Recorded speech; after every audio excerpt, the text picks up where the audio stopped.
Let's get some more perspective on this and this missile attack from Iran into Israel. We have with us on the phone right now from the University of San Francisco, Professor Stephen Zunes, who is an expert in Middle Eastern politics. Professor Zunes, thank you so much for joining us. And we'll go back to those live pictures as we chat with you. But just initially, your first reaction this morning in seeing this, and then we'll talk about where this might lead.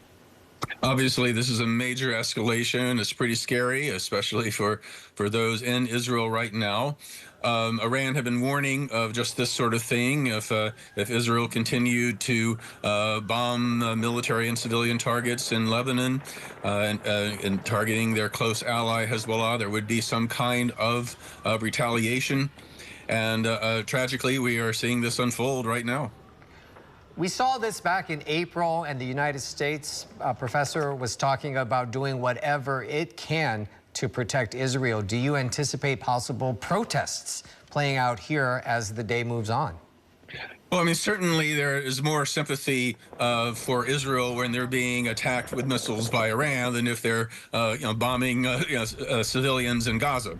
So, but I think there will be obviously people in the anti-war movement will be concerned that say, hey, Hezbollah agreed months ago to stop attacking Israel if Israel stopped attacking Gaza, and it was a failure of the United States to pressure Israel sufficiently to end that war that has led to this crisis. So you'll certainly hear that argument from anti-war people. But at the same time, I don't think you'll find anybody cheering Iran or supporting attacks on Israeli population centers. For those viewers who may be coming to this and seeing this conflict for the first time, unaware of any of the history, can you explain to them who may be wondering, why is Israel and Iran, they're not fighting?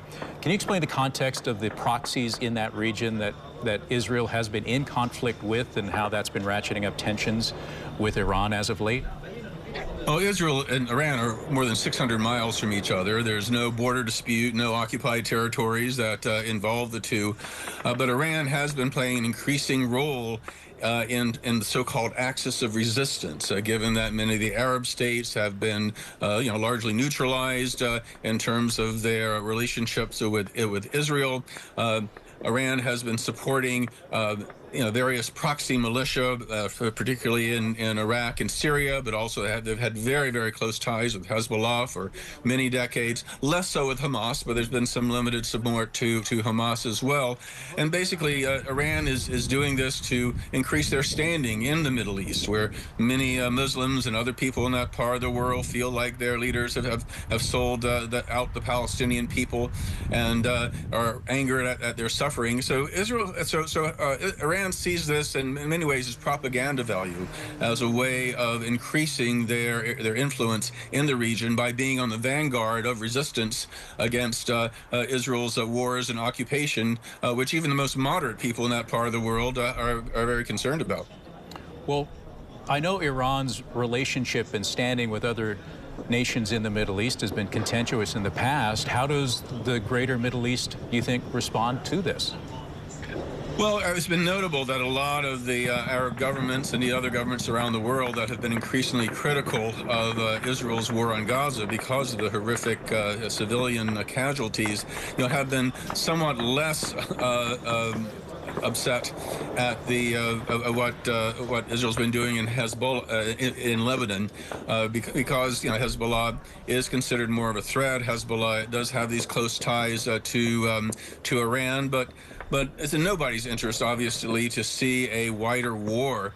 And so there's been a lot of pressure to try to calm things down. President Biden, on the one hand, has said he does not want to see a wider war. And has urged Israel to not go too far, but at the same time, by pledging to defend Israel from any consequences of their actions, and to, unlike previous presidents, has refused to condition military aid as a way of convincing Israel to not go too far. Washington's definitely sending mixed messages. I mean, if you look at even Ronald Reagan, as much as a hawk he was able to stop Israel's war on Lebanon back in 1982 by threatening to withhold military, at least some military aid, something that the Biden administration thus far has refused to consider. Is there